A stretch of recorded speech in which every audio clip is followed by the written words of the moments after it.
Are you ready, kids? Get your parents' permission, check your mailbox, and grab your shopping cart. It's time for the Adventures in Collecting podcast. I'm Eric. And I'm Dave. Welcome to Adventures in Collecting, where we talk toy news, culture, and hauls, Along with our journeys as collectors. Hello, everybody, and welcome to Adventures in Collecting. We are here live at New York Comic Con with two voice actors from the Gundam universe, Kyle McCarley, Caleb. How's it going, guys? Good. Really great. So, is this your first ever New York Comic Con? Have you guys been here before? Okay, this is my first New York Comic Con. Not my first time at Javits Center, because I've been here for Anime NYC, but it's been several years. Yeah. It's my second one. I was here last year before last. I was here at some point. I think it was last year. Yeah, it must have been, because it was for the show that came out last year. Yeah. So two. So you guys are familiar with this then? You're familiar with this type of crowd, this type of atmosphere? I mean, it's a special breed, because, I don't know, there's Anime Expo, and then, I don't know, this is way bigger than that, though, I feel like. I don't know, this is, I do a lot of cons, this is a little different. This is cute. I like New York Comic Con because the building is giant. Yeah. There's air and you can breathe, and some of them have smaller spaces, which is not their fault. It is a space allotted to them by the gods that be. But, I like having this giant warehouse, or whatever the Javits is. I don't know what it is. I don't want to go and, misname the Javits. You got it, the Javits Center. That's it. I mean, Okay. it's crazy. This is, as somebody who grew up in New Jersey, this is my con. I grew up coming to this as a little one, and then, here now as media, getting to talk to you guys, which is super cool. So It's been really awesome to see this convention grow into what it has been. And I think last year they broke the record for the biggest comic book convention in the world or the country or something like that. Cheese and crackers. Yeah. That's crazy. So San Diego better up their game. Yeah. They're losing to the best coast over here. Yeah. I love New York. No offense to LA, in which we live. But, I wish I had Subway. Not the restaurant. I don't like that. I Okay. wish we had public transit. I wish we had public transit. Yeah, microphone. Microphone. That's it. It's really micro, because it's tiny. Microphone. Coin it. He's full of puns, this one. So you guys are here today to talk a little bit about, your work in the Gundam universe. That one. You guys have been in multiple Gundam projects at this point. Tell us a little bit about what we're talking about today in particular.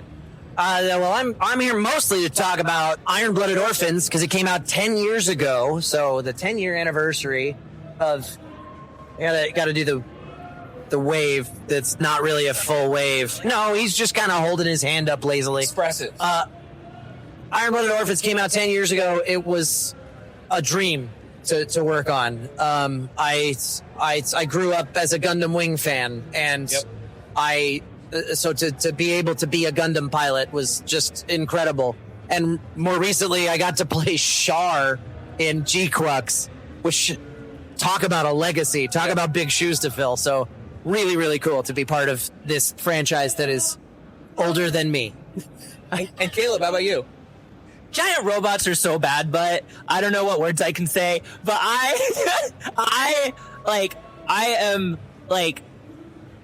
it's a giant robot, okay? There's a lot of politics and stuff like that, which is very important and really cool and weighty. But also to get to be in a giant robot and be rah, so that's just cool.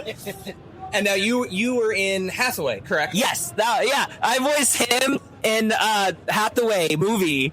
Yes. So see it now on Netflix. There you go. So it's been a few years since you've been in the suit. Yes. What's it like being part of this universe even all these years later? Mm-hmm. It's really, really cool. I've seen the teaser for the new season, and that's just really, really cool. And it's just so cool. So what you're saying is it's cool. Yeah. Okay, this is a sidebar, but have you seen when they animate Gigi Andalucia's hair? Her hair is its own character, okay? It's just the coolest character, and I just think everybody should watch her hair, and also the politics. Hair, politics, yeah. Giant robots. Exactly. If those check boxes for you, then Why aren't you watching Gundam? It's going to be the next challenge on Project Runway, I'm sure. Make it work. Yeah, exactly. So you guys do a lot of voice work outside of the Gundam world as well, including work on something like Demon Slayer, right? Both of you are part of that. Yeah. What's the difference between being in something like Demon Slayer versus Gundam? Like, what's the? I feel like I'm beating you crazy. You're just like, ah. Yeah, please. What's the difference being in those two types of franchises? Gosh, they're very different. Demon Slayer is so very very ancient Japanese culture and I don't know, quintessential anime and yet so very part of the zeitgeist right now, which is amazing. Yeah. And Gundam is like take that culture but then move thousands of years into the future and I don't know, it's very different, but it's also very like you try and ground it all. You try and give it truth. It's all part of the same craft of acting. I don't know. I don't have anything more insightful to say than that. Yeah. Demon Slayer is really awesome. I'm not saying cool again because everybody is like breathing and fighting and demoning and fighting. Yeah. And it's just like, I don't know, there's a lot of action, right? That's the word, right? And it's just kind of, I die like 7 times. Like I die so many times and I just laugh a lot and die because eat, laugh, love, die. Eat, laugh, love, die. I don't know where one of those is wrong. I don't remember. We're coming up with a lot of things that we can buy at Home Goods and put on the Exactly. Perfect. Put it in the bathroom, for your guests. It's perfect. And then Gundam is just really cool to me, especially because like Hathaway, right? This movie is a culmination of like a babillion shows of Gundam. Oh, yeah. And so many years of history and everything. And it's so cool to see like how far Gundam has come, right? Both like in animation and in like the fandom and in like the lore that's built on itself. Like, he's inspired by like, Char and all that stuff. It's just like fascinating and really cool. And now, a word from our sponsors. This segment is brought to you by our friends at Chubsy Wubsy Toys. A traditional mom-and-pop toy store in Little Falls, New Jersey, Chubsy Wubsy Toys brings you the best new toys from the brands you love without the hassle of pounding the pavement searching for them at larger retail stores. Visit them in person at their brand new home at 101 Newark Pompton Turnpike, Suite 1 in Little Falls, New Jersey, or online at chubsywubsy.com. That's CHUBZZYWUBZZY.com. And tell them Adventures in Collecting sent you. And now, back to the show. So one of the big elements that is connected to a lot of the work that you do, and part of the reason why I'm here talking to you guys is Yes. the toys. Yes. So there are lots of collectibles and toys based on Gundam. I mean, model kits. And Yes. Have you guys ever had the opportunity to put together a Gunpla model kit or? I have ADHD. Okay. So no, I have thought about it, but I would never finish that. So there is a culture within the Gundam world of the pile of boxes yet to be built. Like a backlog, but for your Gundai. Exactly. Gundams. Your Gunpla.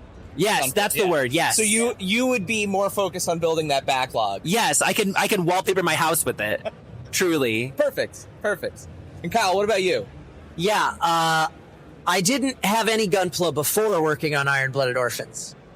And I have 8 or 9 Gunpla now, and only one of them isn't Barbatos. Okay.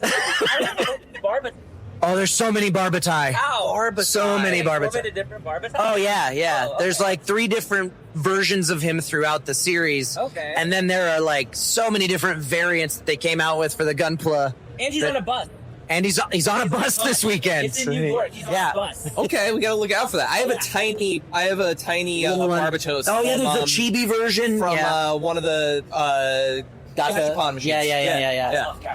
So much fun. And blind boxes? I buy so many of those. Okay, so what else? So you buy lots of Worthless Gachapon things and- that are collectible. Yes. What do you collect? So I get a lot of just random crap that's like not okay, so like sometimes it's 3 a.m. and you're like, I'm bored, and you're like, well, what's on Kika Goods? And you're like, thank you, China. And then you go and you're like, okay, there's a lot of blind boxes here. I'm gonna buy these and get the entire collection and give the other ones to my friends because it's not an addiction, it's a friendship. You could stop anytime you want. I want. don't have a problem. Now I have realized that blind boxes cost almost the exact same as a 10-roll in a gacha game, which is by design. By design, because we are used to it. We are subjugated. Anyway, I also have Beyblades. Perfect. Because I'm in Beyblade. Perfect. Yeah. So outside of the cup, Kyle, what else do you collect? Do you collect anything else? I steampunk paraphernalia. a little. I just thought you. Yeah, I like all the gears and steampunk. stuff? Yeah, I like steampunk. Top hats? I don't have a ton. I don't collect a whole lot. I collect board games. 'Cause I Okay. play a lot of board That's games. great. I have. You need more of that. I have a problem because the shelf of shame is probably. There's probably more stuff on that shelf than there is The Gunpla in the shelf. rest of. Oh, way more than the Gunpla Alright, shelf. alright. He also has kilts. I have a kilt. I'm gonna. Kilt? Oh, but I'm gonna have so many more. So you're gonna have a. It's not gonna take long. Yeah. Collection. You're really good at this. Oh! That's an anime laugh of a noble woman. Perfect. Yeah, Ojo-sama. Yeah. So let's wrap this up with, if somebody's watching this and they've never watched Gundam before, and this is going to be their entry point, why should they start with one of the pieces you've worked on?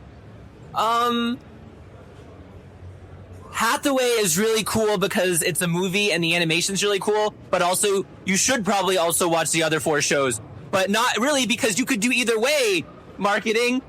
So yeah, you could watch either way. It's a great entry point. You should start now, go and see it online and then in theaters because it explains the past and the future is ours to take charge of. Gundam. Perfect. Yeah. All right, so that's the pitch for Hathaway. Yes. And where can they watch Hathaway? On Netflix. All right. Yes. And And if you watch it, I will give you at me and I'll be like, you watched it. Have $1 from someone you know. Not me, because I don't want to give you $1. But like, I support someone else giving you $1. Watch Hathaway, go find $1. Exactly. Right? Right? Beautiful slogan. And Kyle, Why should they watch The Sad Orphan? Oh God, how can I top that? find $2? Yeah. Iron-Blooded Orphans is a great entry point because it stands on its own. It's a separate universe from the main timeline of Gundam. G-Crux I would not probably recommend as an entry point. Okay. Because that's one that's kind of a sequel. It's like a multiverse from Gundam. It's very like you want to know the rest of it. But Iron-Blooded Orphans stands on its own. It's its own thing, and it's a nice, gritty, fun, hurt your feelings a lot show. The cheese stands alone. From The Farmer in the Dell, I thought of that. Because you said it stands alone. I did say that. So you're the cheese. Okay, yeah. Well, you heard it there, folks. Kyle, Caleb, thank you so much for chatting with us today. And go watch and build. More importantly, build. Build. Gundam. Do it. Just gun do it. Right on 3. 1, 2, 3. Just gun do it. Thank you, dear listener, for hanging out with us today. Subscribe, rate, and review us wherever you listen, and then tell your friends to do it. Thanks also to Joe Azari, the golden voice behind our intro. Our music is Game Boy Horror by the Zombie Dandies. Find more about them both in our show notes.